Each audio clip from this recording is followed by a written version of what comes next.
Halo, selamat pagi buat sobat Odon. Apa sih channelnya ini? Odon Sahabat Kaos. Kok channelnya kayak gitu banget? Karena aku di rumah kebanyakan pakai kaos. Oke, buat teman-teman saya ucapkan selamat pagi dan assalamualaikum warahmatullahi wabarakatuh. Oke, saya senang kembali nih bisa ketemu buat sobat-sobat, bisa ketemu kembali kepada sobat-sobat sekalian. Oke, di sini kita akan membahas tentang tanda-tanda kelinci birahi. Ya, simple dan sangat padat. Ya, kalau mungkin buat para guru-guru ataupun suhu-suhu sih, mungkin itu ilmu yang sangat cetek ya, sangat standar banget katanya. Iya. Mohon maaf ya guru-guru. Oke, di sini saya itu ingin menjelaskan kepada para pemula ataupun penghobi yang mau mulai belajar beternak kelinci seperti itu. Oke, yang pertama-tama kita kenalkan dulu nih, ini sahabat Odon, yaitu namanya Molly. Oh, Molly monyong naceli, ini apa itu? Oke, pertanda kelinci yang sudah mau birahi ya sangat simpel ya. Buat para pemula harap didengarkan ataupun dicermati seksama. Oke. Pertandanya itu kelinci birahi yang paling utama pastinya umur dong, harus ideal dong. Itu kan yang paling utama.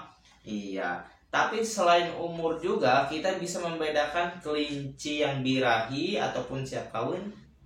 Ada lagi. Kelinci yang birahi, salah satu contohnya selain umur yaitu banyak kok. Ciri-cirinya alat kelamin juga bisa ya, bisa menjadi merah. Pertamanya putih pucat bisa ke merah.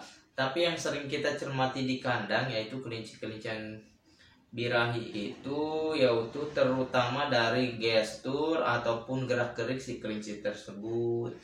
Contohnya si kelinci yang sudah mulai birahi yaitu contohnya seperti ini kan kelinci nih. Jadi apa ya contohnya ya? Oh iya, contohnya ini seperti tempat makan. Nah, si tempat makan ini kalau di tempat si kelinci ini di kandangnya maksudnya ya, berupa kandang.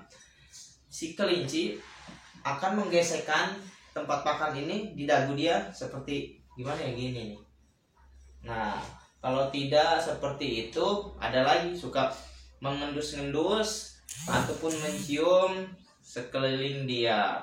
Kalau enggak juga ada suka menggebrakan ataupun menginjak-injak kandang. Ya, kandang seperti ini kan. Itu bagian jantan. Nah, tapi kalau buat betina, ciri khas yang paling umum ya itu adalah bisa berupa di puting kelinci tersebut. Kadang-kadang kelinci kecil ya, kadangnya kalau misalkan buat pemula ya saya sering mendengar ataupun di grup-grup, kelinci saya sering kawin terus. Pas ditanya usia berapa emang, baru usia 3 bulan takut hamil. Aduh, cara garis besar nggak ada kok usia kelinci 3 bulan bisa hamil. Minimal itu ibaratnya saya pernah nyoba itu jalan ke 5 bulan 4 bulan setengah dia bisa kawin, ke jalan 5,5 bulan dia bisa melahirkan seperti itu. Jadi buat persepsi buat orang-orang pemula usia 3 bulan itu nggak bisa beranak ya kan. Kalaupun misalkan secara garis besar mereka setiap hari kawin aja. Nah, kalau misalkan usia 3 bulan kawin aja setiap hari itu mulai pertanda, kata orang mah apa ya, balik. Balik agama amat sih. Bukan acet ya, puber. Nah, seperti itu. Jadi si kelinci yang paling utama itu minimal itu usia paling oke ya 6 bulan dah. Pernah sih kalau misalkan kalian ngawinin usia 5 bulan atau 4 bulan setengah emang bisa sih jadi hamil. Tapi kadang-kadang banyak hal yang terjadi yaitu mereka tidak siap untuk mengurus cindilnya masing-masing. Jadi perlu pengawasan ekstra lagi tentang kelinci tersebut ya kan. Minimal kan saya sarankan usia yang paling cukup itu usia 6 bulan deh, cukup paling standar. Jadi buat kalian yang pemula, ciri-ciri khasnya yaitu apa tadi? Ya, dagunya digesekkan. Kalau enggak si kelinci, kalau misalnya kalian kandangnya kayu, waduh, digigitin sampai rusak itu kandang. Jadi pertanda dia itu udah mulai birahi ya.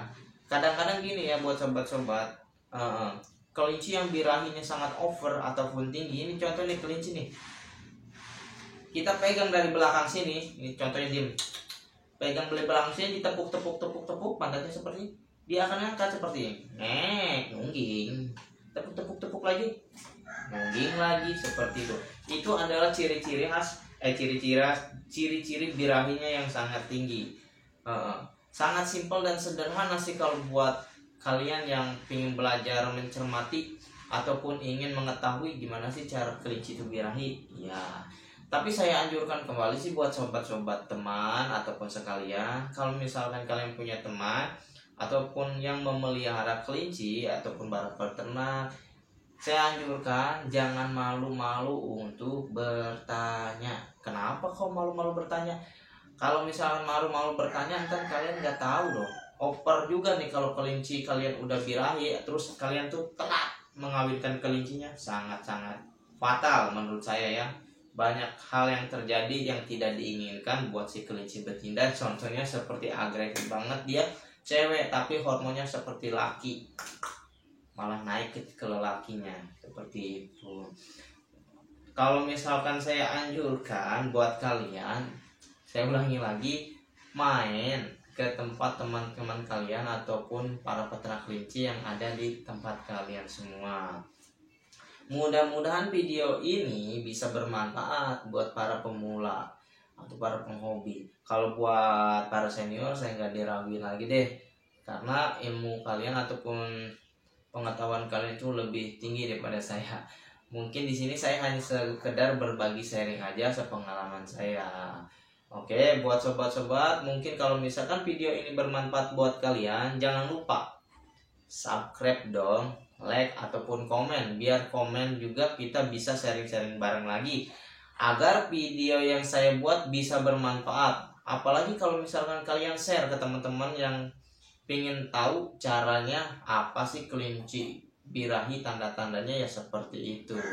Oke, buat sobat-sobat dan sahabat kaos, oke, kita cukupi saja video hari ini ya, dikarenakan mungkin video ini cukup ya, sekadar ulasan aja. Ntar prakteknya di rumah kalian masing-masing, asalkan kalian bisa menerapkan apa yang saya katakan dan saya ucapkan, pasti kalian paham. Oke, video ini saya tutup dengan wassalamualaikum warahmatullahi wabarakatuh. Dadah dong.